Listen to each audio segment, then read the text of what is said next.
Hello everyone, against the tide के एक और एपिसोड में आप सबका स्वागत है।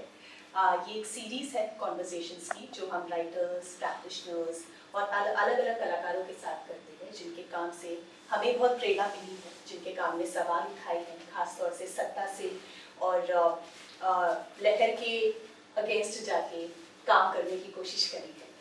तो आज हम बहुत खुश हैं कि हमारे साथ कलाकार जो मौजूद हैं, उनका नाम है राजू रंजन, जो आरा से हैं, बिहार से।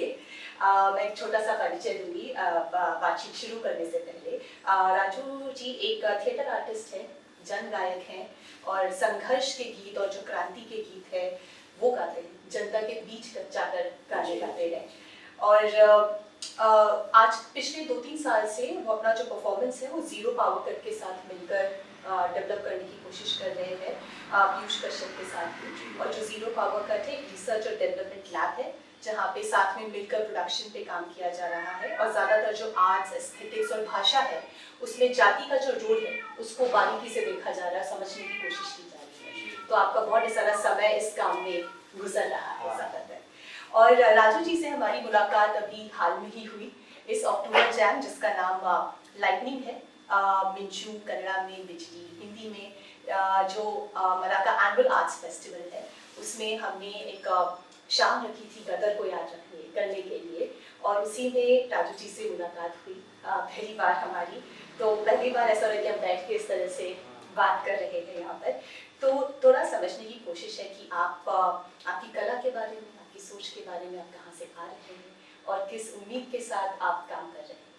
तो शुरू से शुरू करते हैं। आप अगर बता सकते हैं कि आप जहाँ से आते हैं वहाँ का माहौल कैसा है और आपके कलाकार बनने की कहानी क्या है, आप कलाकार क्यों बने और आपने कला को ही क्यों चुना अपनी बात सबके सामने रखने के लिए। देखिए, मैं सभी जो भी लोग देख रहे हैं सबको बहुत बहुत धन्यवाद, नमस्कार।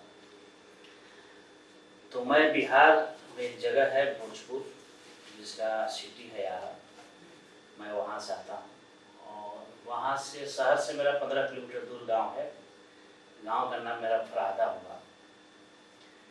हमारा जो गांव है वो गंगा नदी के मेरे करीब में है। मेरे गांव से गंगा नदी का दूरी लगभग 6 से 7 किलोमीटर की दूरी है। कला चुना नहीं जाता है, कला खून में होता है।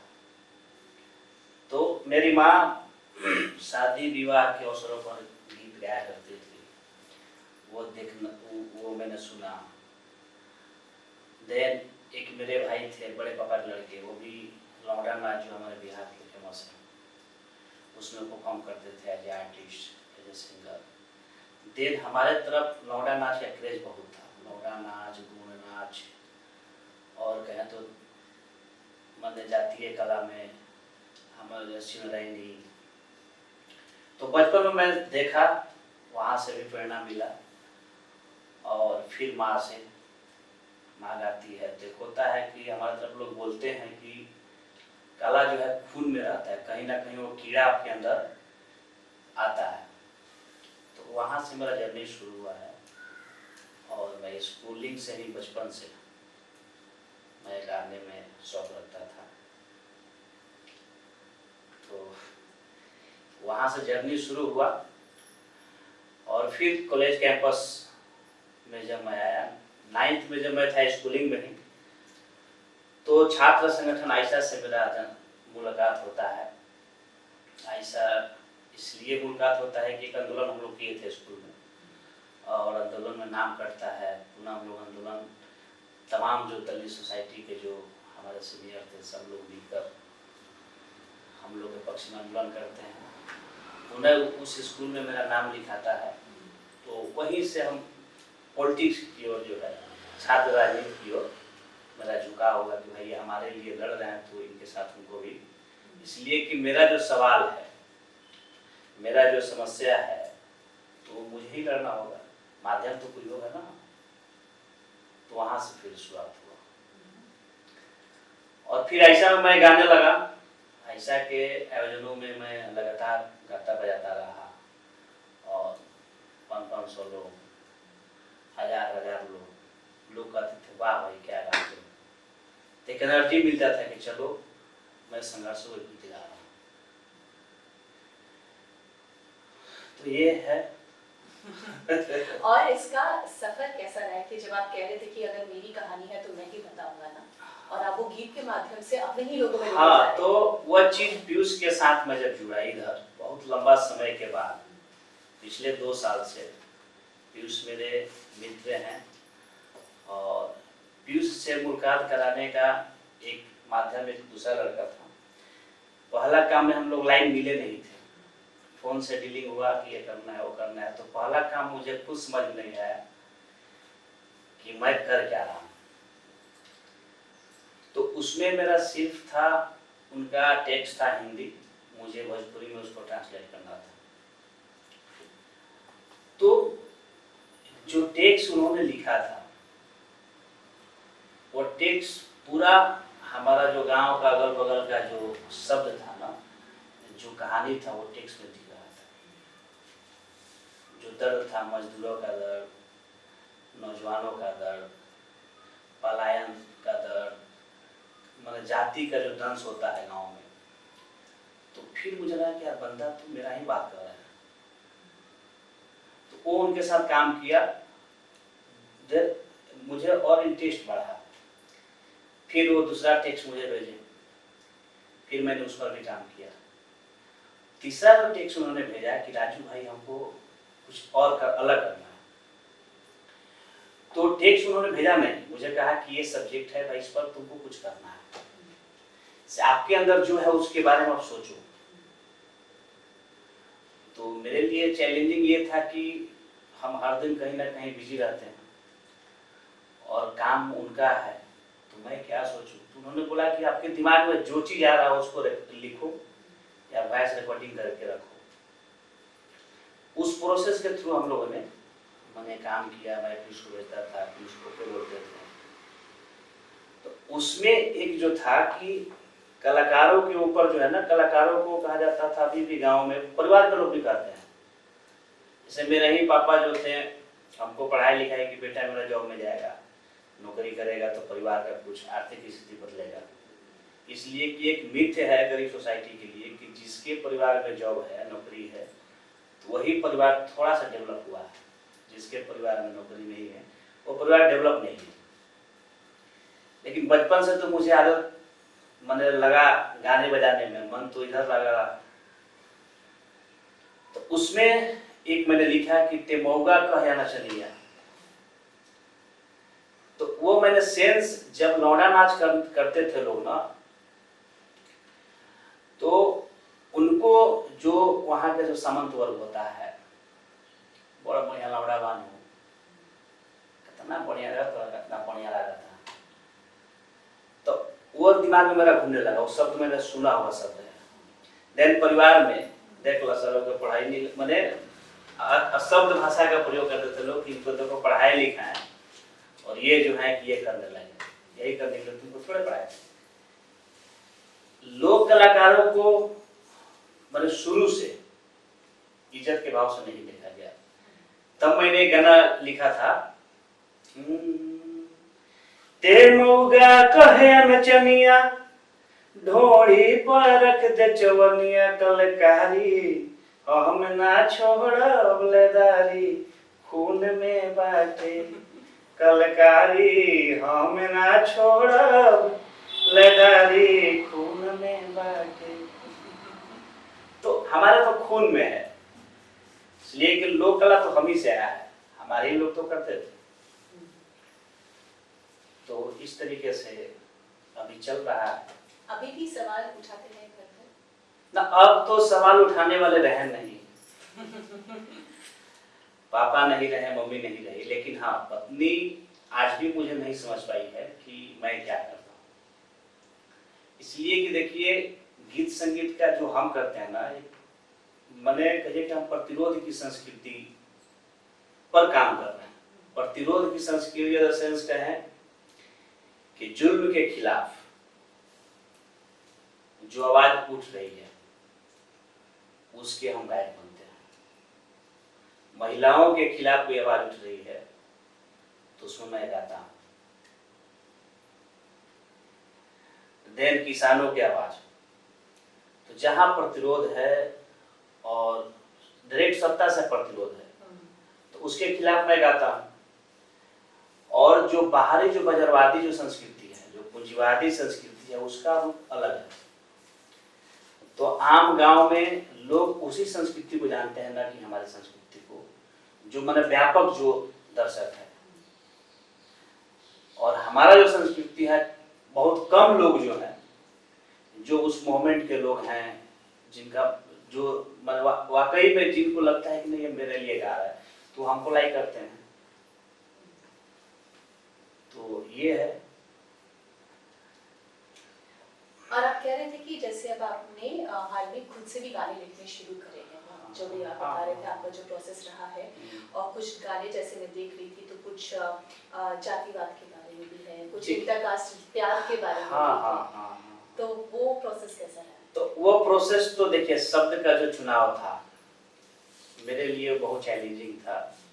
पीयूष भाई कह रहे थे कि नहीं आपको लिखना है, और वो सेक्स के ऊपर ही गीत था। तो अब हम लोग है ना क्या कि थोड़ा सा रिस्पेक्ट तो है, क्या कर रहे हैं, मेरे अंदर ये चल रहा था। तो उन्होंने बोला कि नहीं राजू भाई आपको लिखना है, जिससे भी हो। वो जरूरत मने है कि जो आज के दौर में आप देखिएगा कि दलित लड़की हो चाहे अपर कास्ट के लड़के हो, बहुत सारा ऐसा देखने को मिला है कि लव, प्यार, मोहब्बत, फिजिकल रिलेशनशिप बनाकर लोग छोड़ देते हैं। लड़का वाला के बाप कहता है कि नहीं, दलित के बेटी से मैं शादी नहीं करूँगा, सला मेरा प्रतिष्ठा चला जाएगा, पर कास्ट वाला अगर होगा तो उसको प्रतिष्ठा दिखने लगता है, देन लड़का को भी प्रतिष्ठा दिखने लगता है। तो उस पर मैंने गाना लिखा था, हर चुते और जूजी में जाते ना चिन्हाला, बड़े बड़े होटलवा के बेडला सराला। हर चुते और जूजी में जाते ना चिन्हाला, बड़े बड़े होटलवा के बेडला सराला। जंगवा के बीचवा में बत्तिया जरेला, आ धीरे धीरे पूरा काम भैला, फूर फूर झरेला। तो ऐसा है, और लाइन है उसमें, ठीक ना। तो उसमें ये है कि सेक्स के समय पर कोई जात तो नहीं दिखता है। वो बहुत सारा मेरे दिमाग में है, जिससे आप देखिएगा कि अपर कास्ट गांव में कहते हैं कि दलित के घर खाना नहीं खाना है, बैठना नहीं है, लेकिन दलित लड़कियों के साथ रेप करेंगे, मैंने भयानक तरीके से। तो वहां आपका जात कहाँ जा रहा है? जैसे आपको घटना याद होगा वहां सहारनपुर, लड़की को रेप करके लोग मार के फेंक दिया, 100 भी नहीं मिला। वो चीज मेरे दिमाग में चल रहा था। देन उसके बावजूद भी पूरे हम राष्ट्रीय स्तर की अगर बात करें, खास करके बिहार में तो ऐसा है भी, ऐसा नहीं है कि नहीं, हर जगह ये है। तो वो चीज मेरे दिमाग में चल रहा था कि इसको कैसे डिफाइन किया जाए। कि अगर भाई हम लोग का मानना, मेरा मानना रहता है कि अगर किसी के साथ आप फिजिकल रिलेशन में हो चाहे जिस भी रिलेशन में हो, तो अगर आपका और उसका विचार मिल रहा है तब साथ है, तो साथ है तो साथ रहो ना, फिर वहां कास्ट क्यों आता है? आप अपने आप को प्रोग्रेसिव कहते हो कि हम प्रोग्रेसिव हैं, लेकिन जहाँ शादी की बात आई, जीवन साथी बनाने की बात आई, तो वहां तो आप भाई नहीं। तो वो चीज भी मेरे दिमाग में चल रहा था, उस हिसाब से भी लिखा गया। और ये गाने सुनने वाले किस तरह से? हाँ, सुनने वाले जब हम ऑनलाइन ही परफॉर्म किए थे, तो बहुत सारे, एक मेरे ही जगह के बनारस से पीएचडी कर रहे थे, उनका ये सवाल आया कि राजू भाई आप गांव में गाएंगे तो क्या रिएक्शन होगा? बोले कि हम जिस परिप्रेक्ष्य में है तो वहां तो भाई हमको मारेंगे लोग, इसलिए मैं वाजिब सवाल उठा रहा हूँ, उनके ईगो को मैं धक्का दे रहा हूँ ना, तो मुझे मारेंगे। लेकिन हम तो चाह रहे हैं कि ऐसा समाज हो कि सब बराबर, सबको सम्मान मिले, सब एक नजर से हो, कोई बड़ा छोटा न रहे। बाघ बकरी के घाट पर पानी पी।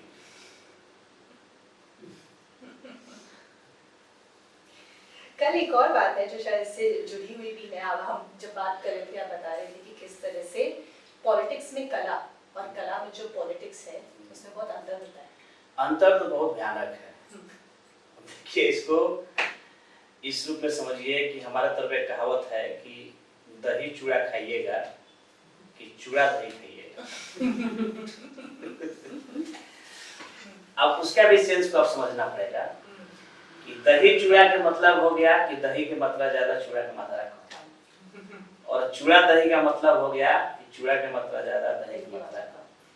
उसी तरीके से कला जो है, कला में पॉलिटिक्स और पॉलिटिक्स में कला दोनों दो अलग चीज है। जो मुझे लगता है कलाकारों के अंदर पॉलिटिक्स नहीं होता है। वो एकदम जब गाते हैं बजाते हैं तो एकदम खुली मिजाज में गाते हैं बजाते हैं। लेकिन पॉलिटिक्स के अंदर कला को किस तरीके से इस्तेमाल कर रहा है आज का जो कहेंगे फैसिवादी जो सरकार, भारतीय जनता पार्टी, आरएसएस के लोग, माने बहुत भयानक तरीके से पॉलिटिक्स में कला के लोग इस्तेमाल कर रहे हैं। और मैंने जो फोक था, जो मैंने ट्रेडिशनल फोक है, उसका लोग माने व्यापक इस्तेमाल कर रहे हैं। लोग कलाकारों को ले जाकर कुछ भी करवा रहे हैं उनसे। तो उस संदर्भ में बात है। तो कलाकार जो है ना, कलाकार तो भाई वहाँ पॉलिटिक्स है ही नहीं, वो तो उसके खून से आया है। देन उसको प्रैक्टिस, जैसे लौंडा नाच करने वाले लोग, कहीं कोई ट्रेनिंग की जरूरत नहीं है, कहीं कोई ट्रेनिंग नहीं लिया। लोग कलाकार बजाने वाले कहीं से प्रभाकर नहीं किए हैं, कहीं से डिग्री नहीं लिए। उनके पापा बजाते थे, चाचा बजाते थे, उनको देखकर बजाते हुए तो सीखे।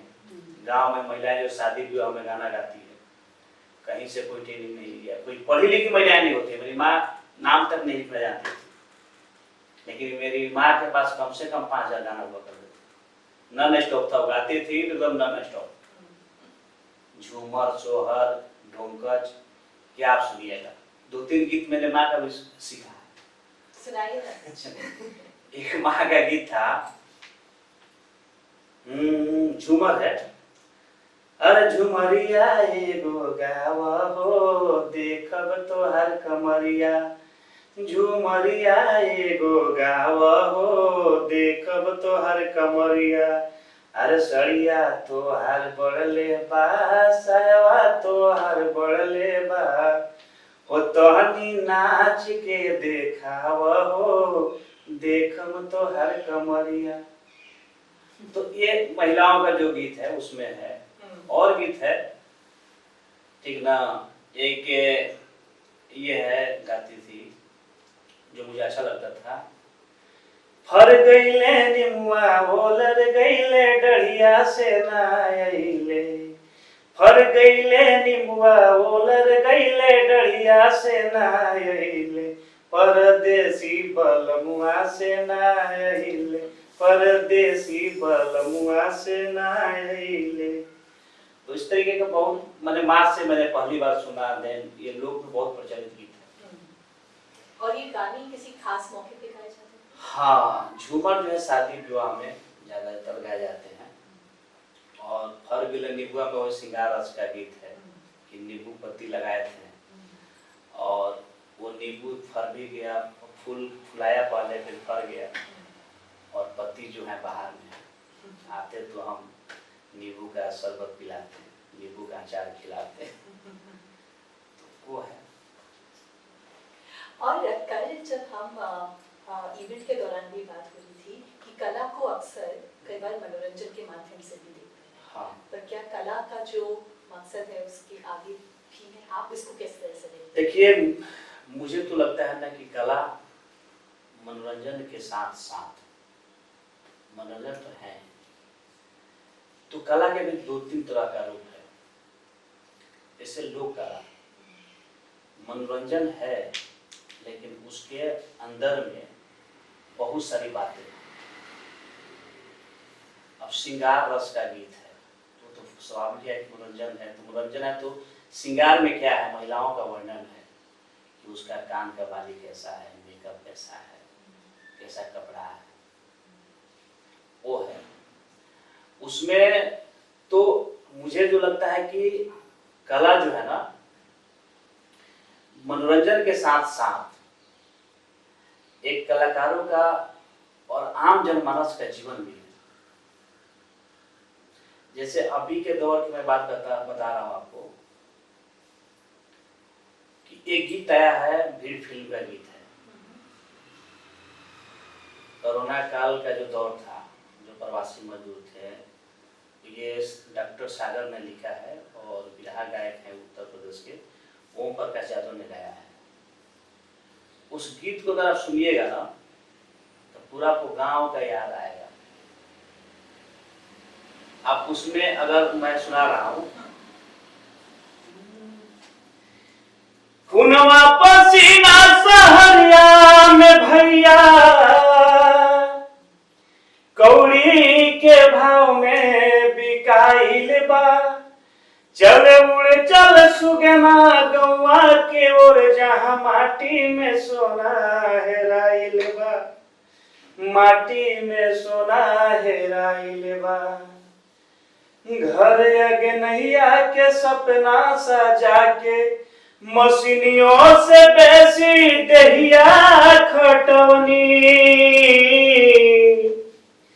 हाय रे करम यही पेटवा के खातिर, कब बचे मैनी के ड्यूटी बजवनी। भीड़ में ऐसे छिटा कोई जैसे,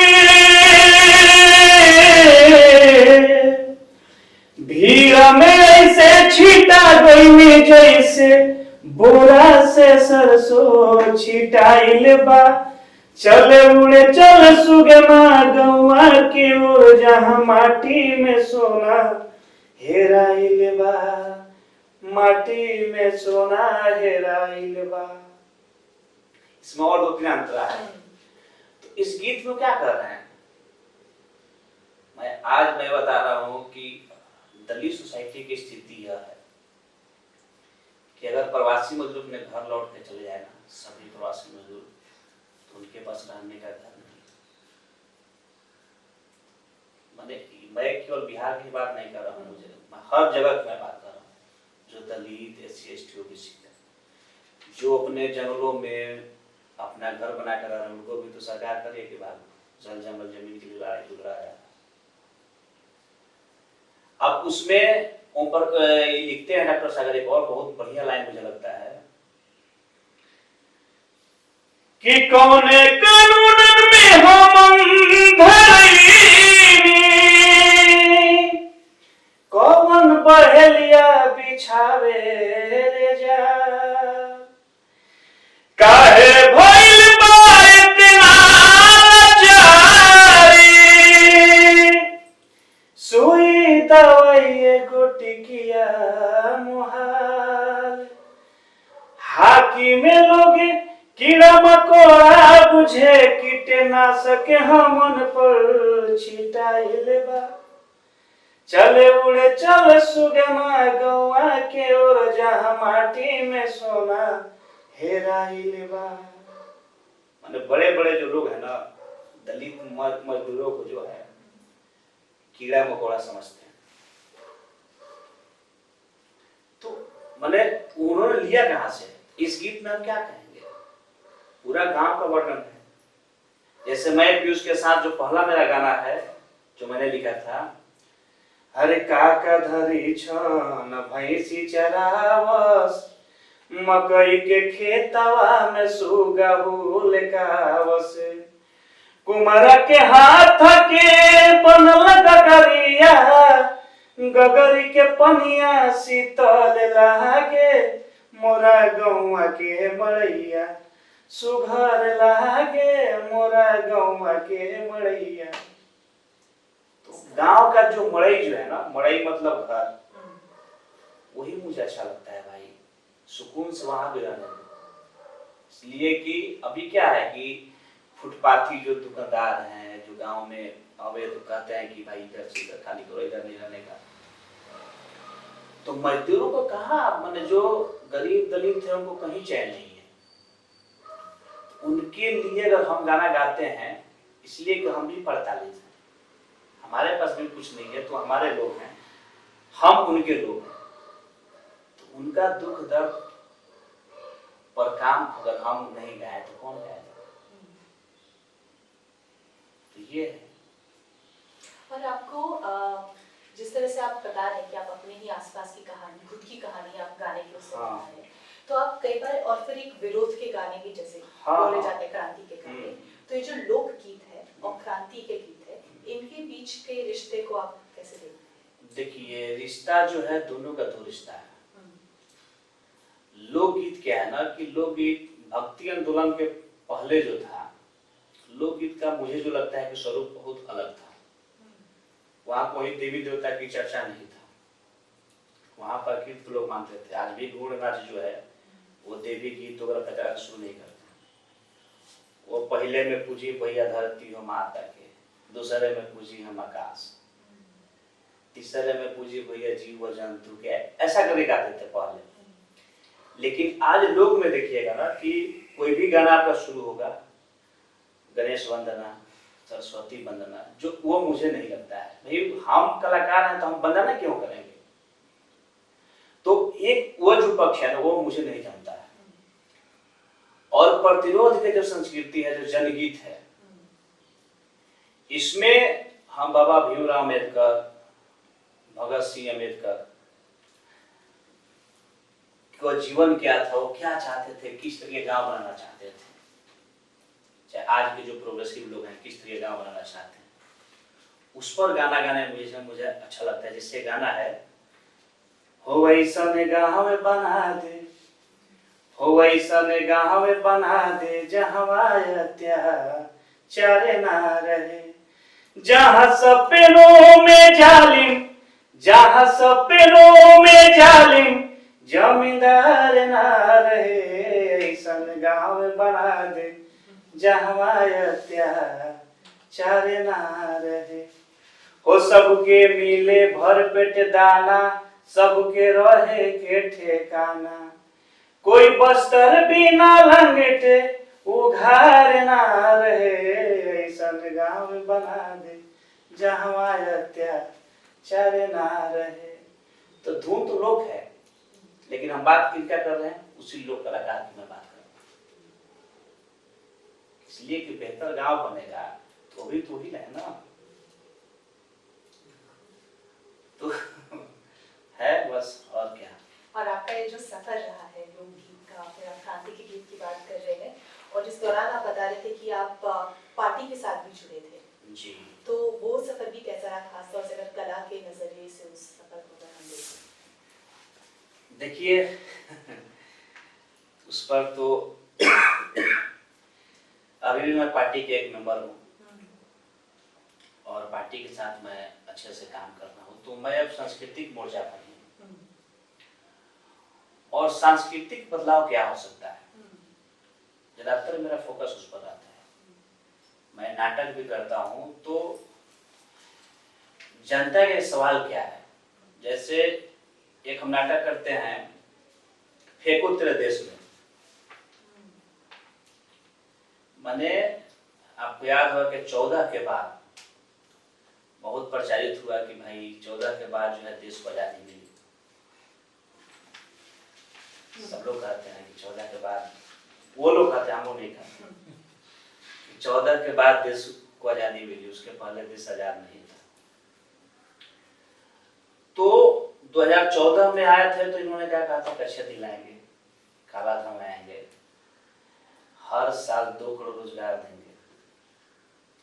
आज हमको लगता है कि 24 का चुनाव आने वाला है, तो 9 दूनी 18 करोड़ रोजगार होने चाहिए। मैं भी बेरोजगार आदमी हूँ, मैंने MA किया है।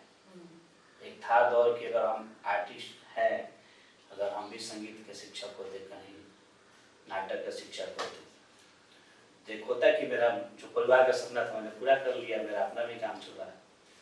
तो हमारे जैसे बहुत देश के बहुत सारे रोजगार जो पाने वाले जो नौजवान हैं, जो रोजगार के लिए हर दिन मेहनत, माने उनके बाप माँ अपना सब माने सब कुछ श्रम का पूंजी देकर उनको पढ़ाते हैं शहरों में भेजकर, लेकिन वो वैकेंसी के इंतजार में।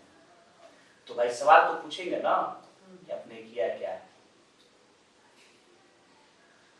तो वो अगर तो भाई कौन पूछेगा, हम कला है तो कलाकार हैं तो कलाकार के नजरिए से। आपको याद होगा कि FTI के स्टूडेंट लोग दिल्ली में प्रदर्शन किए, क्यों किए? तो लगातार जो संस्थानों पर हमला हो रहा है इन्हीं के काल में हुआ, किसानों पर हमला हो रहा है इन्हीं के काल में हुआ। तो ये नहीं चाहते हैं। अभी तो देखिए एजुकेशन में जो ये लोग बदलाव कर रहे हैं, गरीब के बच्चा नहीं पढ़ पाएगा। ये नहीं चाहते हैं कि हायर एजुकेशन में गरीब दलित का बच्चा पढ़े, उनको ये धकेलना चाहते हैं, उनको दूर करना चाहते हैं। तो भाई हमको तो लड़ना पड़ेगा अपने अधिकार के लिए। बाबा भीमराव अम्बेडकर ने लड़ा तो मुझे पढ़ने का अधिकार मिला। उस समय तो मंत्रोच्चारण सुनने का भी अधिकार नहीं था। अगर कोई उच्चारण सुन ले तो कान में शीशा पिघला कर दिया जाता था। तो अब जो दौर है, अगर हम थोड़ा से पढ़ लिखे हैं तो हमारा हम तो पढ़ लिए, हम रोजगार होने के बाद आने वाला जो पीढ़ी है वो शिक्षा से बेदखल ना हो, इसलिए हम लड़ते हैं और राजनीति करते हैं उसके लिए।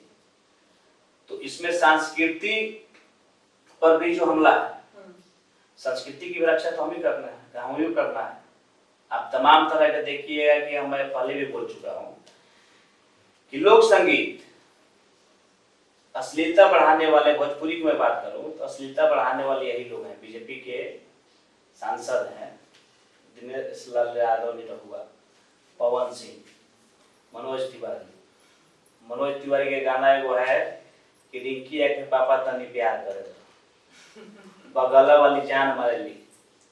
और भाजपा का सांसद है, भाई कौन है बगल वाली जो जान मारती है? गाना तो गा रहे हो, बहुत मशहूर भी हो रहा है। तो ऐसे लोग इस संस्कृति को हक बनेंगे तो संस्कृति कहाँ जाएगा, संस्कृति बचेगा? तो आप सांस्कृतिक बदलाव को फिर कैसे देखते हैं? किस तरह के बदलाव के बारे में? हम ये चाहते हैं कि मेरा जो मन करे, ठीक है, जो हमारा पहले से जो बना बनाया संस्कृति है वो बचे रहे, वो रहे। देन गाने की आजादी हो। अगर हम गा रहे हैं जैसे कि भाग भाग रे भगवा धारी भूचाल आई बा, एक निर्मोही जी उनका गीत है। चाहे कोई भी हम गीत गा रहे हैं उस पर ये नहीं कोई कहेगा तुमको यहाँ ये गीत नहीं गाना है। और संस्कृति को हम इस रूप में देखते हैं कि संस्कृति हमारा धरोहर है। हर आदमी का संस्कृति जो है अपना संस्कृति होता है, अपने हिसाब से हर चीज उसका फिक्स है। लेकिन आप कर रहे हैं कि जो हम कहेंगे वही आपको करना है, तो ये कैसे होगा? सही बात तो नहीं है। हम तो वही नहीं चाहते हैं। मैं आपके गाने पर ही वापस आऊंगी इससे।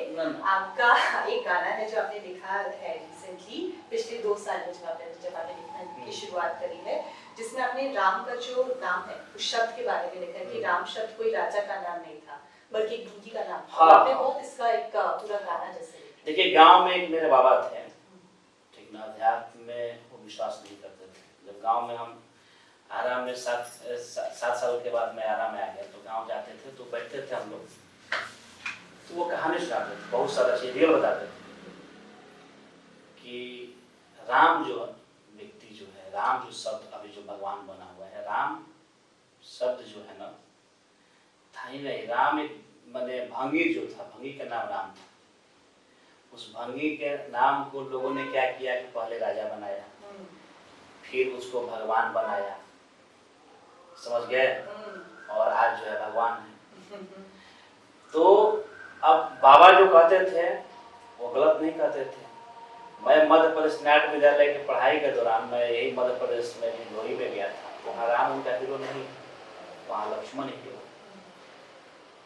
दूसरा जो चीज मुझे एक और चिढ़ आता है क्या कि भाई जितने दलित हैं, ठीक, बाबा के अनुसार मैं बाबा जो कहते थे कि इसलिए मैं बता रहा हूँ भंगी हमारे कि जितने दलित हैं उनके उपनाम जो है राम है।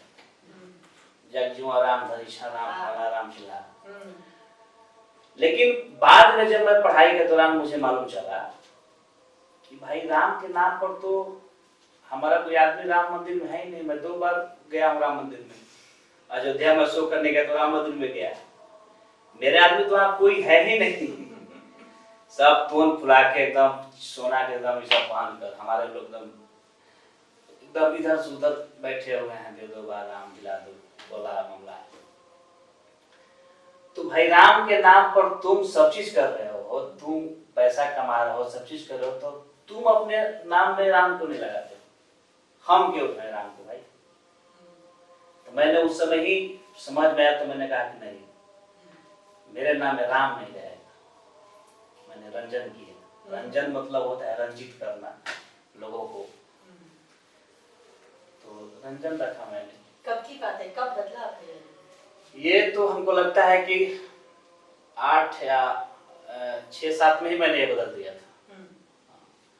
पहली बार एक शख्स जो था, हम लोगों से जब हम स्कूल में थे तो सरस्वती पूजा करते थे और हम भूखते थे, मतलब भूखना सेंस की पूजा पाठ करते थे। तो एक शख्स आया, पूछा कि सरस्वती जी के पापा क्या नाम है? तो हम बोले नहीं जानते हैं। तो पता करना, तो एक प्रिंसिपल थे जगदन झा हमारे स्कूल के, हम गए कि सर सरस्वती जी के पिताजी का क्या नाम है? तो उन्होंने कहा कि ब्रह्मा जी। पति का नाम क्या है? तो ब्रह्मा जी। तो मुझे खन का कि बाप जो है बेटी से शादी कैसे कर सकता है? तो वहीं से धीरे धीरे धीरे धीरे धर्म का जो है ना थोड़ा सा पढ़ना शुरू किया हमने, तो जिज्ञासा बढ़ा और जानने की कोशिश निरंतर जारी है। वहीं से बहुत कुछ बदला और दृश्य भी बदला। मुझे लगा कि नहीं, हम जो अभी करते थे मनोरंजन के लिए करते थे, अब मनोरंजन के लिए नहीं करना है। मनोरंजन भी हो, जनता के मुक्ति की भी बात हो। हमारे कला से अगर एक बेहतर मोहल्ला भी बन जाए, एक बेहतर परिवार भी बन जाए, तो मैं मानूंगा कि सच्चा कलाकार। बस यही है। ये गाना सुनाना चाहेंगे आप? गाना तो ये गाना है, यही जीरो पावर कट में ही अपन लिखे थे।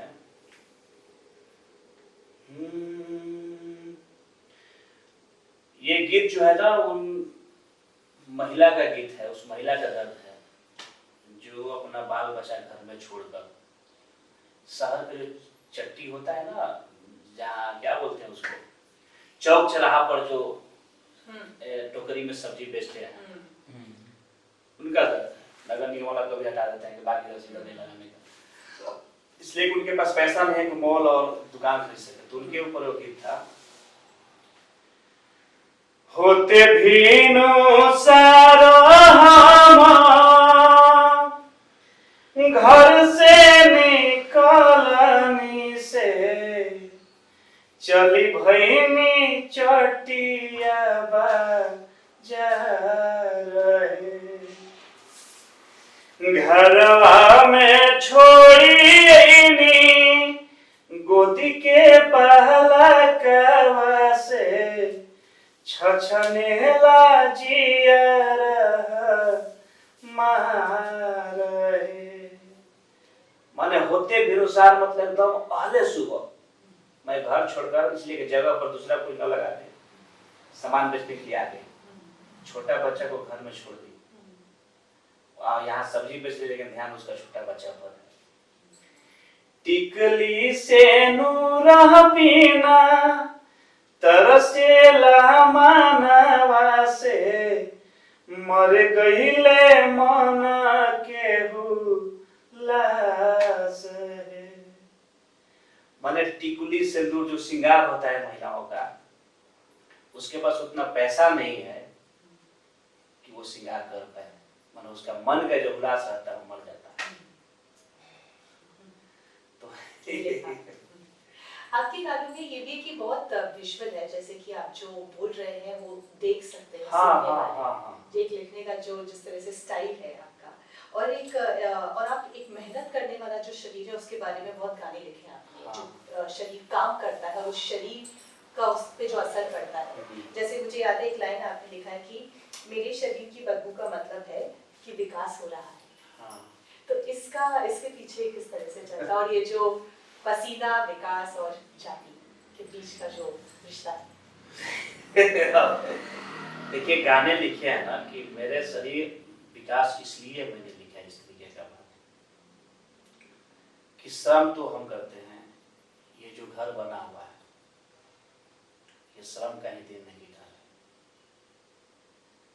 तो पूंजीपतियों का तो विकास हो रहा है, लेकिन मेरा विकास है कहीं? मेरा कहाँ विकास है? पसीना मेरा गया, मेहनत में मेरा गया, लेकिन मुझे मिला कितना? 500। 5 परिवार लोग, एक फैमिली में 5 परिवार, 6 परिवार लोग हैं, 500 रुपया में अभी के दौर में, इसलिए कि अभी लिखा गया है, तो अभी के दौर में मैं बात करता हूँ कि जहाँ सरसों तेल 150 रुपये केजी हो, जहाँ खाने वाला आटा जो है 30-35 रुपये केजी हो, चावल 50 रुपये केजी हो, तो उस परिवार में क्या करेगा? तो हम तो यही ना कहेंगे विकास तो हो रहा है, विकास हो रहा है, मोदी जी के शब्दों में विकास हो रहा है। वही है कि आज तक हमारा विकास तो नहीं हुआ ना, विकास अडानी अंबानी का हो रहा है, मेरा विकास नहीं हुआ। तो सेंस वहां वो है, न कि हम लोगों के विकास का सेंस है। आप देखिए तमाम तरह के जो झोपड़ी है, झोपड़पट्टी है, वहां कितना बड़ा बड़ा मॉल बन गया, तो विकास ही हो रहा है। जंगलों में देखिए कि लोग रहते थे, वहां भी विकास ही हो रहा है, लोग भगा दिए जा रहे हैं। तो वो बनाने वाले लोग कौन है? हमारे ही लोग हैं। क्यों बनाते हैं? पेट के भूख के लिए। भाई मेहनत करेंगे तो खाएंगे, नहीं करेंगे तो नहीं खाएंगे। और कल जब हम बात कर रहे थे तो ये श्रम और जाति के बीच भी जो रिश्ता है उसके बारे में आप बता रहे थे। हाँ, बता तो रहे थे, और गीत भी है। श्रम और जाति के बीच का जो जितना भी श्रम का काम करने वाले लोग हैं, आप उठा कर देखिए, अपर कास्ट के दो जाति है, ब्राह्मण और भूमिहार और राजपूत। माने ब्राह्मण और राजपूत एक ही साथ, ब्राह्मण और भूमिहार एक ही हम लेते हैं, राजपूत और भूमिहार एक हो गए, ब्राह्मण अलग हो गए। उनका एक भी श्रम बता दीजिए जो किसी चीज की, जैसे लकड़ी का, ये सामने जो अपन देख रहे हैं, लकड़ी बनाने का काम कौन करते हैं? बढ़ई करते हैं। मिट्टी के बर्तन बनाने का काम कौन करते हैं? कुम्हार करते हैं। चमड़ा का बना आइटम बनाने वाला कौन करते हैं? चमार जाति के लोग करते हैं। लेकिन वो कौन सा चीज बनाते हैं कुछ बताइए? ये लोग बोलते हैं ना, इस माने क्या बोलते हैं, श्रम के आधार पर, कर्म के आधार पर मैं जाति को बताऊं, तुम्हारा कर्म क्या है भाई? तुम कौन सा कर्म करते हो? तो उस पर अपन लोग लिखे थे गीत। अभी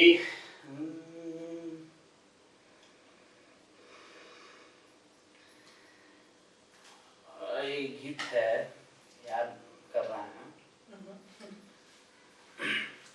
कि लोहरा के भाथी में चमड़ा के थैली, जतन हिलई बया तो जतन हिलई बा आगे उतने फैली।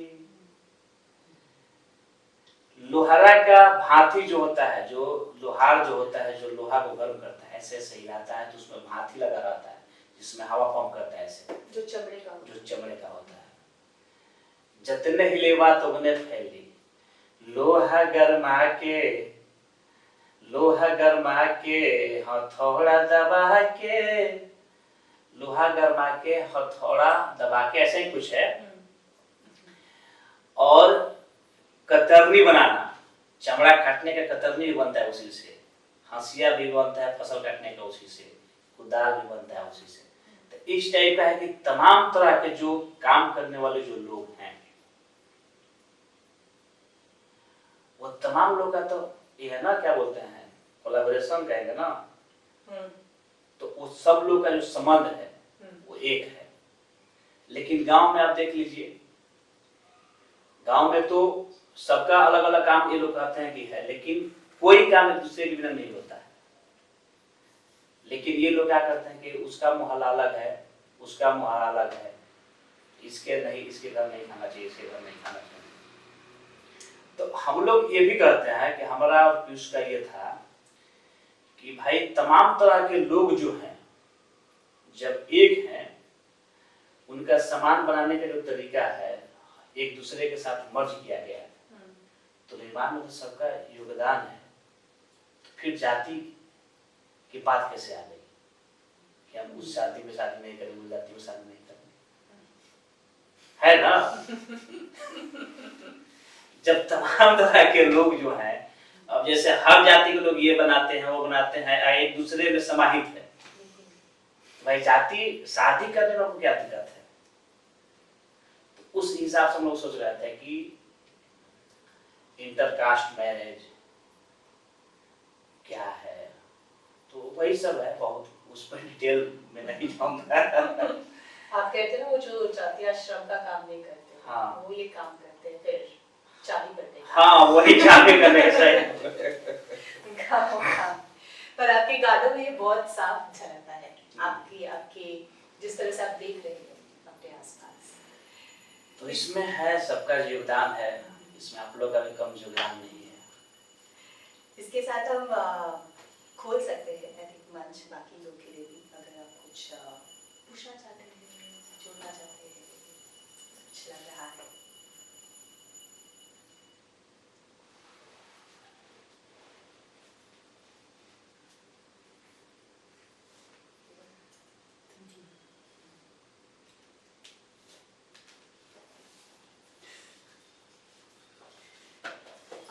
मैं शायद सवाल नहीं है, मैं जिस सोच रही हूँ उसके बारे में कि जो रामैया से हमारी बातचीत होती रहती है, जो एक कवि है कर्नाटका में, हाँ। जो मिले थे आप, वो भी गाने लिखते हैं जैसे आप जिस तरह से आप लिख रहे हैं, मगर उनका ये सोच है कि वो गाने लिखते लिखते उनको लगा कि क्या हम वही चीज़ बतला रहे हैं जो हमें दिखता है और लोगों को नहीं, क्योंकि दलितों की जो परिस्थिति है उसको जिस तरह से अनुभव किया जाता है उसी तरह से वो लिख रहे थे, बहुत सारे लेखक लिख रहे हैं इसके बारे में, और क्या हम उसी बात को गाने के दौरान सुना रहे हैं ताकि लोग को थोड़ा, क्या उनमें थोड़ा दया नहीं बट एक कभी कभार एक गुस्सा भी रहे और एक ये कि ऐसा आगे नहीं होना चाहिए, इस जातिवाद को तोड़ना हमारी जिम्मेदारी है, ये सब। बट उनको ये भी लग रहा था कि अलग तरीके के गाने भी होने चाहिए, जो जैसे आप कल भी हमसे बता रहे थे कि ये जो भाजपा का भी राज चल रहा है, जिस तरह से उन्होंने सब कुछ खरीद लिया है, लोगों के दिमाग, लोगों की विश्वास और उनकी सोच, और उन्होंने जिस तरह से संस्कृति के साथ खेला है, वो तो बहुत गजब की बात है, क्योंकि ऑलमोस्ट उन्होंने नए नए चीज़ को फिर से जिंदा कर दिया हमारे सामने, जो पहले नहीं थे। और मिथ्स को हिंदी में मिथ्स, जो धारणाएं होती हैं या जो हाँ। लोक कथाएं, कई बार लोक कथाएं नहीं बट हाँ धारणाएं, यानी कि एक अलग अभी हम वनवास बोलेंगे तो ये सब वनवासी है, समझ आ रहा है?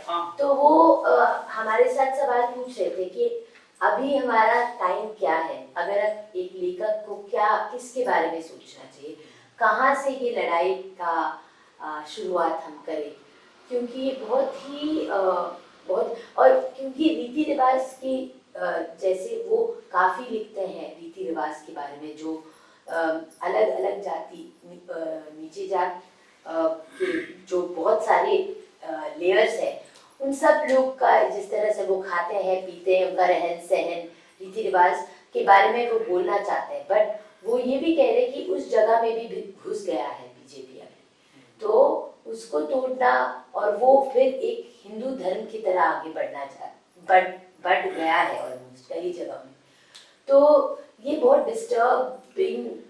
देखिए आपका बात मैं समझ गया, हाँ। ठीक, उसमें मैं एक ही चीज मैं आपको बताना चाहता हूँ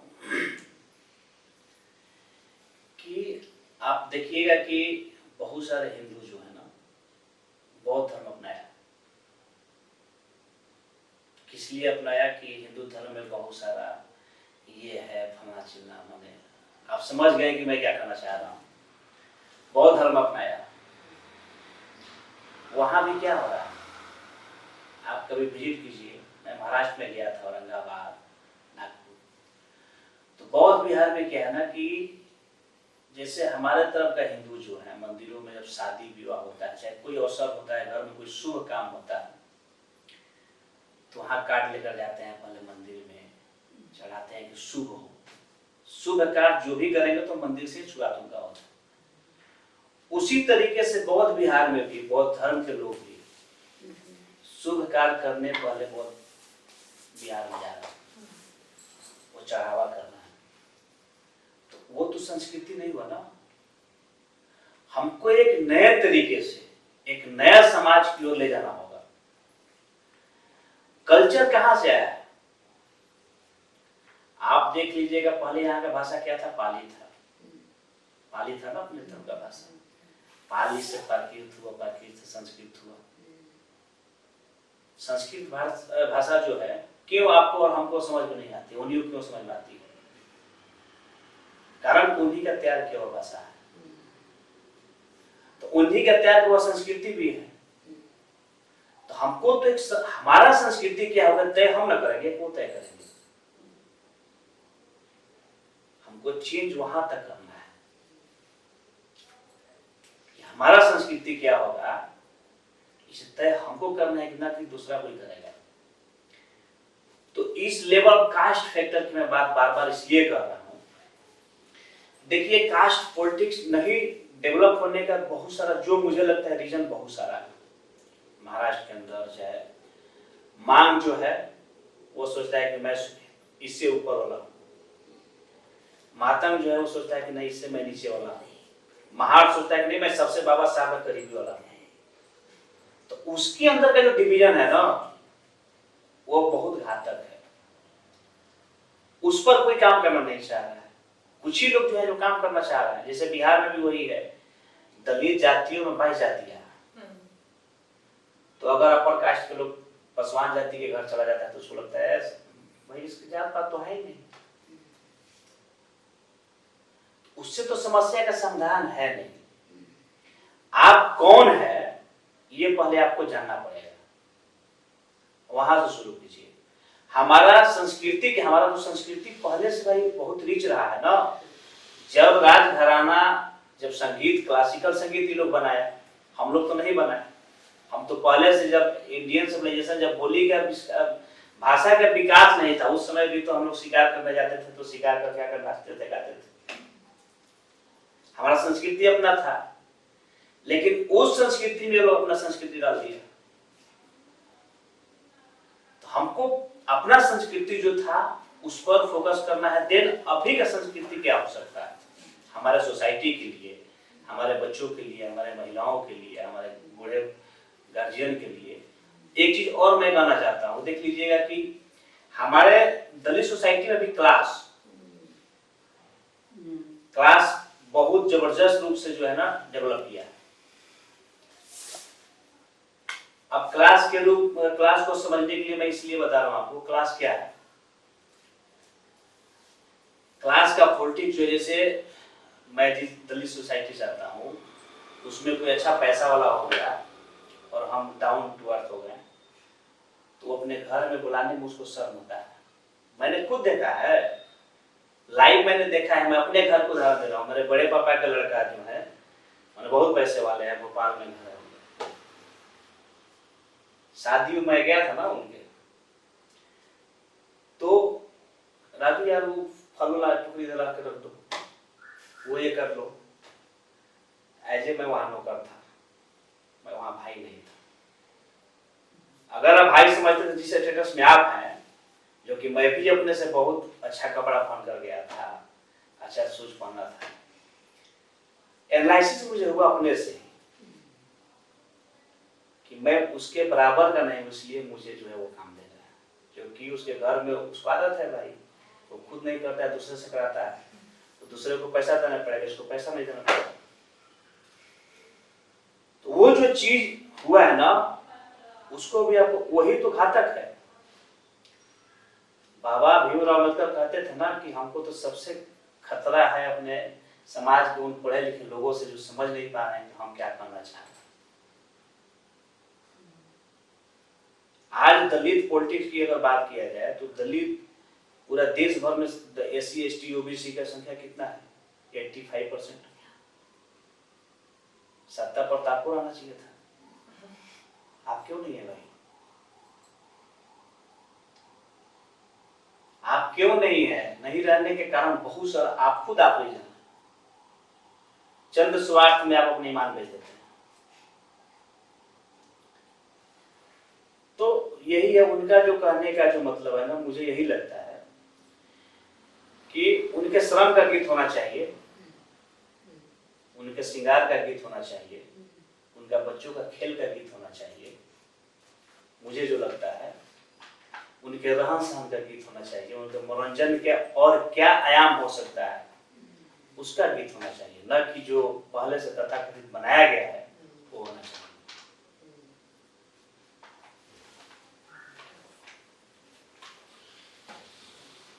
पानी पी सकते हैं क्या?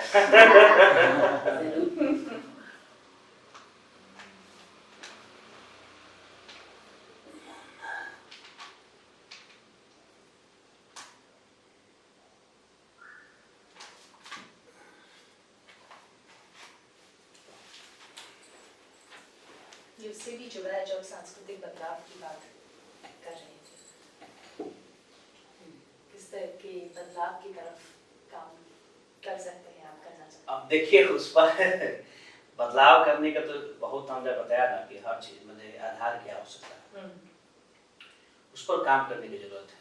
जैसे अभी हम लोग प्लान कर रहे थे कि जैसे अभी क्या है, ये पॉलिटिकल बात है, पॉलिटिक्स में कला की मैं बात कर रहा हूँ वर्तमान में,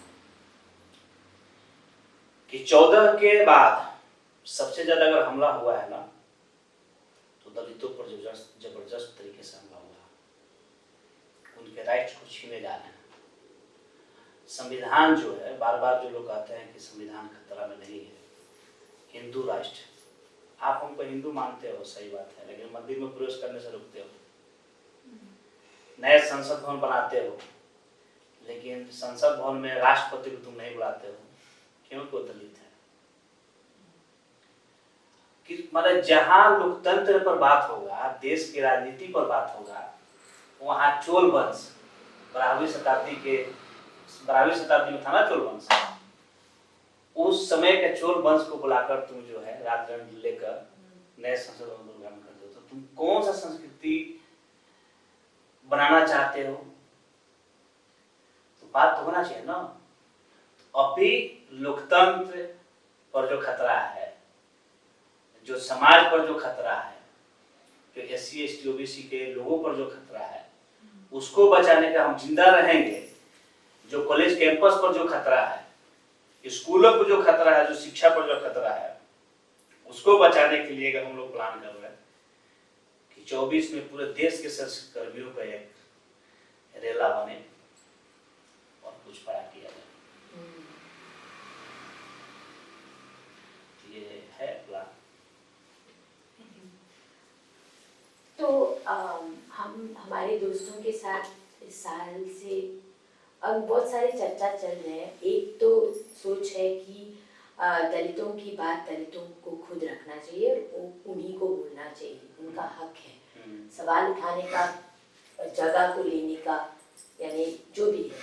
दूसरा जो हम डिस्कशंस करते रहते हैं कि ये अगर एक एंटी कास्ट का एक दुनिया हम कल्पना कर सकते हैं, जो शायद है और शायद हमारी कोशिश भी है। ये पूरा अक्टूबर जैम में हमने इसी की कोशिश की ताकि हमारे एंटी कास्ट के बाद जब भी आप कीजिएगा जी तो कास्ट वाला जो चूल्हा है वो छोड़कर नहीं हो सकता है, उसके लिए आपको रेडिकल होना पड़ेगा, वहाँ मार्क्स और लेनिन की धारा को फॉलो करना पड़ेगा। जो मुझे लगता है अमेरिकाइट मूवमेंट डेवलप नहीं होने का कारण क्या है ना, जो मुझे लगता है एक ये भी बहुत बड़ा इशू है।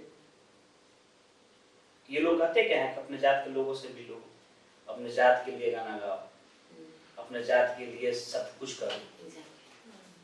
तो भाई ये अपना जाति क्यों नहीं हो सकता है? हमने कल भी बोला था और आज भी मैं बोल रहा हूँ कि अपर कास्ट में सभी जो है ना, ब्राह्मण और ब्राह्मणवाद में अंतर है। सभी ब्राह्मण ब्राह्मणवादी नहीं हो सकते, समझ गए ना? वो भी चाहते हैं कि गलत क्या है सही क्या है। तो वो अगर हमारे साथ आना चाह रहे हैं तो मैं उनको क्यों मैं ना रखूं? उनको भी तो मुझे लेना चाहिए ना, तब हम एंटी कास्ट की बात करेंगे।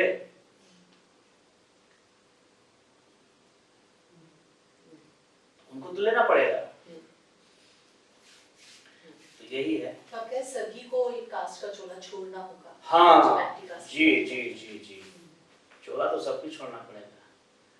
और जो दलित मूवमेंट के जो लोग हैं, जो वही तो चोला नहीं छोड़ना चाहते हैं। कारण है कि उनका दुकान चल रहा है।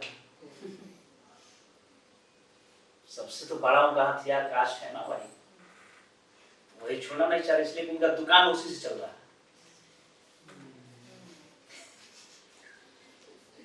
तो हम तो भाई जो हम तलाक जी धक से वाले लोग हैं, हम जो कहेंगे धक से लगेगा। नहीं, ये अच्छा था क्योंकि थोड़ा आपसे लोगों से हम बात करते तो थोड़ा थोड़ा क्लैरिटी आ रहा है, और हमारे खुद के सोच को भी थोड़ा तगड़ा बनाने की ज़रूरत है, ताकि हम हमारे लिए एंटी कास्ट का मतलब क्या है ये बोलने के लिए हम तैयार होना चाहते हैं। तो मेरा तीसरा सवाल जिस भाषा के बारे में है, क्योंकि आप जिस तरह से आप भोजपुरी में जिस तरह से शायद कई भावनाओं को एक्सप्रेस कर सकते हैं, वो शायद इंग्लिश में तो नहीं मिलता है वो वाला चीज़। और आप भोजपुरी में ही सोचते होंगे, भोजपुरी में लिख रहे हैं, भोजपुरी गाते हैं, तो आपको लगता है कि भोजपुरी या भाषा का महत्व, इस भाषा का महत्व किस हद तक जा सकता है, जैसे कि उसका पावर क्या है? देखिए, हर भाषा का तो अलग अलग महत्व है। रीजनल जो क्षेत्रीय भाषा है उसका अपना महत्व है। रिदम जो है सेम है। रिदम बोले तो ताल। अगर कोई कन्नड़ में लिखता है तो मुझे कन्नड़ नहीं आती है, लेकिन उसका रिदम, उसका गाने का अंदाज, उसका बोलने का अंदाज तो हम थिएटर वाले लोग हैं ना, जल्दी पहचान जाते हैं उसका रिदम में क्या कर रहा है। तो एक ये है, और भाषा का जो है वो बद्धता जो है उसको तोड़ना पड़ेगा। वो कारण है कि हम मजबूरी है कि हम इंग्लिश नहीं बोल पाते हैं, इसलिए उस स्कूल में मुझे शिक्षा नहीं मिली, उस तरीके का सर्किल नहीं मिला, तो मैं नहीं बोल पा रहा हूँ। तो मुझे तो सीखना चाहिए। कन्नड़ मुझे नहीं आता है, मुझे कन्नड़ का ट्रेनिंग लेना चाहिए, सीखना चाहिए। तमाम तरह के भाषाओं को हमको सीखना चाहिए। तो देखिए, और जहां तक रहा एक भाषा का प्रभाव, तो उसका जहां तक विस्तार है, भोजपुरी 7 देशों में भाषा बोली जाती है। लेकिन अब भोजपुरी में देखिए पॉलिटिक्स क्या है। मनोज तिवारी भाजपा के भोजपुरी क्षेत्र से आते हैं, दिनेश लाल यादव निरहुआ भाजपा के भोजपुरी क्षेत्र से आते हैं, रवि किशन भाजपा के। लेकिन आज भी भोजपुरी को 8वीं सूची में शामिल नहीं किया गया है, जो कि भोजपुरी फिल्म वही बनाते हैं, उसी भोजपुरी फिल्म से पैसा कमाते हैं। लेकिन आज भी बहुत सारे लोग भोजपुरी के स्वाभिमान के लिए भोजपुरी को 8वीं अनुसूची में शामिल कराने के लिए लड़ाई लड़ रहे हैं। तो मुझे यही लगता है। इसी तरह से अगर लोक कला को भी देखें, जैसे वहाँ पे जैसे लौंडा नाच भी है, तो उसको किस तरह से देख रहे हैं, और जो लोग अभी भी कलाकार हैं उनको भी किस तरह से? अब देखिए, लोक कला की मैं बात बता रहा हूँ। लौंडा नाच जो है ना, लौंडा नाच जिस समय बना होगा, उस समय मेरा जन्म नहीं रहा होगा, लेकिन लोगों से जो हमारे सीनियर रहे हैं, जो उनके कलाकार हैं, उनसे जो बात मैं कर रहा था, इसलिए कि जब जूनियर फेलोशिप में लौंडा नाच पर डाला था, तो उस दौरान बहुत सारे लोगों से मेरा बातचीत हुआ था। बहुत सारे नर्तक तो इतने सुंदर, जब कॉस्ट्यूम पहने थे सुंदर होते थे, उनके साथ गलत भी हुआ है, वहाँ का संबंध करते थे, मैंने रियल घटना लोग बता रहे थे। तो उसका प्रभाव उस दौर में इसलिए था कि उस समय लड़कियों का नृत्य में प्रवेश नहीं था, लोक में खासकर। तो समंतों को मनोरंजन चाहिए था, पैसा था उनके पास, उस समय लड़कियां नहीं थी, तो भाई मनोरंजन यही लोग करता है, मनोरंजन के लिए बुलाते थे लोग। और ये कलाकार थे, इनको अपना शो भी करना है कि तुम नीचे बैठो तो मैं ऊपर बैठूंगा। तो एक था कि मैं कलाकार हूं, तब ना हमको ये बुलाया। तो उनके अंदर एक ये भी भावना था, देन अपने कला को प्रदर्शित करने का भी कोई जगह तो चाहिए ना। उनके अंदर गुण था, तो गुण को कहीं अगर परफॉर्मेंस कीजिएगा तभी लोग जानेगा। तो उस समय से शुरुआत हुआ। बीच के दौर में लड़कियों का प्रवेश जैसे हुआ, तो लौड़ा नाच का क्रेज धीरे धीरे धीरे धीरे घटता चला जा रहा। लेकिन आज भी कुछ लोग हैं जिनका बेटा बेटी के नाती पोता है, लेकिन आज भी उनको गर्व होता है कि हम लौड़ा नाच कर रहे हैं, अच्छा लगता है उनको। खुद से मेकअप करना, बाल बढ़ाना, साड़ी पहनना, यही है लोक कला। तो करीब करीब मैंने पूरे देश की मैं बता रहा हूँ कि खत्म जगह पर युवा पीढ़ी नहीं लेना चाह रहा ना भाई, इसलिए कि युवा पीढ़ी के बीच में जो बाजार है ना, ऐसा संस्कृति डेवलप कर दिया है, उसके मस्तिष्क को घुमा दिया है ना, वो उसी में पागल है। आज कोई घर में बैठकर बात करने वाला नहीं है, बाप बेटा बेटी बात नहीं करता है। बात अगर उस रूम में बाप सोया हुआ है, इस रूम में बेटी सोई है ना, तो बेटी बाप फोन करेगा, बेटी खाना बन गया, तो नहीं और बेटी है। पहले गांव में नहीं था, पहले गांव में लोग चौपाल बनाते थे, बैठते थे लोग, और वहां हर तरह का दिन भर का जर्नी के बात होता था, कहानियां निकलता था। यार आज बोल रही हो जाता माने कह मत विवाह। जैसे कल संभाजी भगत बता रहे थे जगह की घटना कि एक शौचालय मुझे लगा, मैं गया वहां, तो फ्रेश होकर आया, तो बोला कि पैसा दीजिए। हम ये बोले कितना दें, तो बोला कि 10 रुपया। तो बोले कि SC ST है, कंसेशन होगा क्या?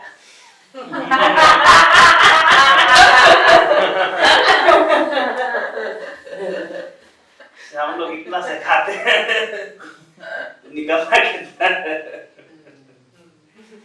इस तरीके का जो है ना, बहुत सारा चुटकुले गांव में बहुत होता था।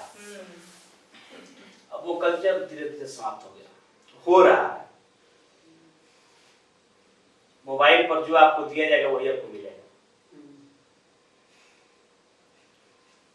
तो हमारे जो लोग हैं, हमारे जो किस्से हैं, हमारे जो कहानियां हैं, हमारा जो संस्कृति है, हमारे पास पैसा नहीं है, संसाधन नहीं है कि हम अपना चीज लोगों के पास दे पाए। स्वाभाविक है उनका चीज जाएगा लोगों के पास, हमारे लोगों को भी ज्यादा है।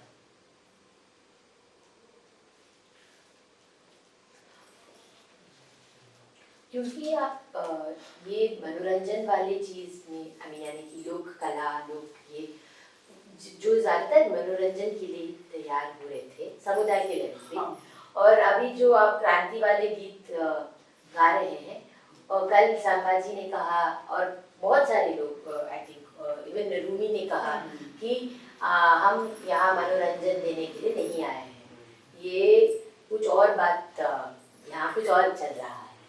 और कई दोस्त ऐसे हैं जो कहते हैं कि हमको लगता है कि मनोरंजन जरूरी है, नहीं तो कौन सुनेगा आपके बात, आपके तो आपका पोजीशन क्या है ये मनोरंजन को लेकर? कल मैं आप ही से सवाल कर रहा हूँ, आपका सवाल का जवाब आप ही से सवाल है।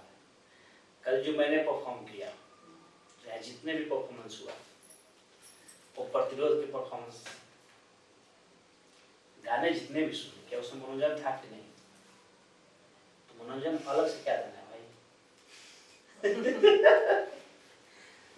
अलग से क्या देना है? जब हम गा रहे हैं, आपको अच्छा लग रहा है, तो आप किस रूप में ले रहे हैं, डिपेंड तो आप पर करता है।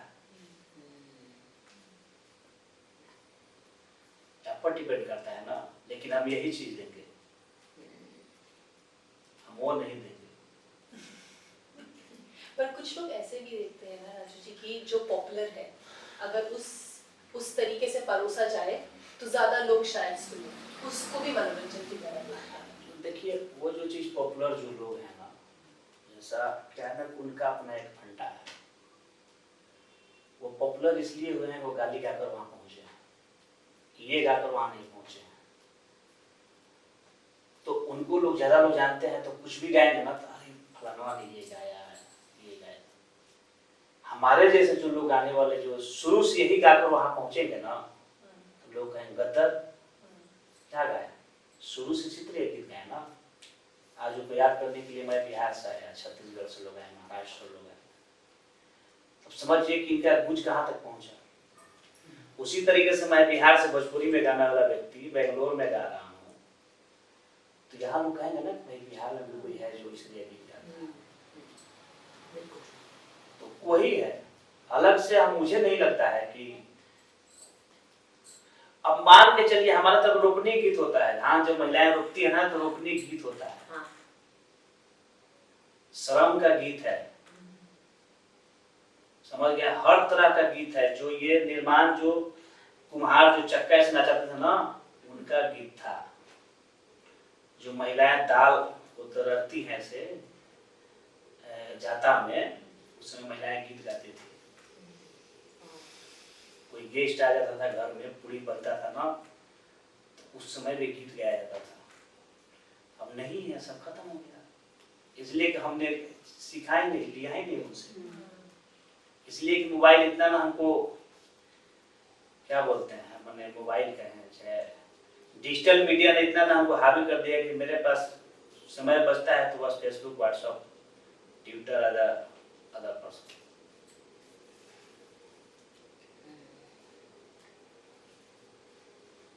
हम आपके गाना सुन रहे हैं तो आप ये कुछ नहीं कर रहे। वाह वाह। नहीं, आप एक गाना आकर हमारे दर्शकों को बोल दीजिए। जरूर, क्या करना है? ये गीत जो है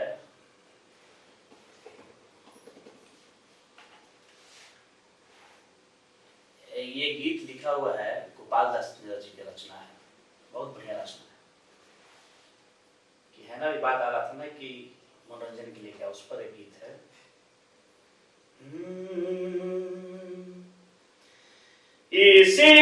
इसीलिए तो नगर नगर बदनाम हो गए मेरे आंसू, मैं उनका हो गया कि जिनका कोई पहरेदार नहीं था। इसीलिए तो नगर नगर बदनाम हो गए मेरे आंसू, मैं उनका हो गया कि जिनका, मैं उनका हो गया कि जिनका कोई पहरेदार नहीं था।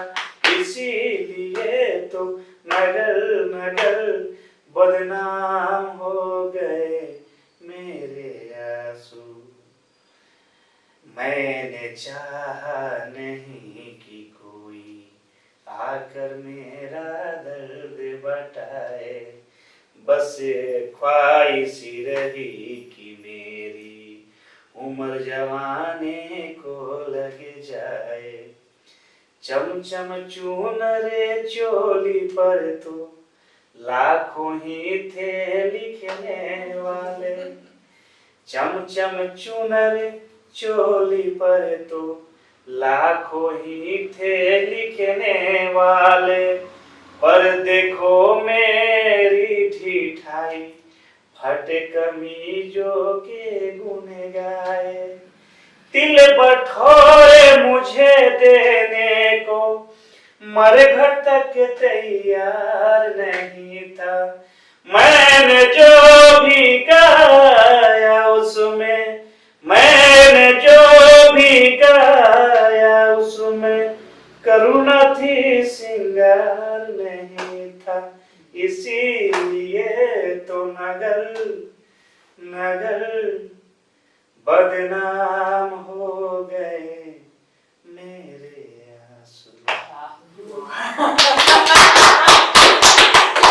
शुक्रिया, आपने जो भी कहा गया है सही धक से लगा। Thank you Raju ji. आप दोबारा आइएगा बैंगलोर अपने और ढेर सारे गानों के साथ। जरूर फिर से मिलेंगे। Thank you. थैंक यू सभी लोगों को, खास करके मारा के तमाम साथियों को, और बहुत बहुत धन्यवाद देंगे अपने मित्र पीयूष कश्यप को। But thank you. हम इसी तरह के कॉन्वर्सेशंस के साथ और आते रहेंगे। अगला एपिसोड अगेंस्ट द टाइम का जल्दी आएगा, तो आप देखते रहिएगा और राजू जी को भी फॉलो करिएगा। Thank you.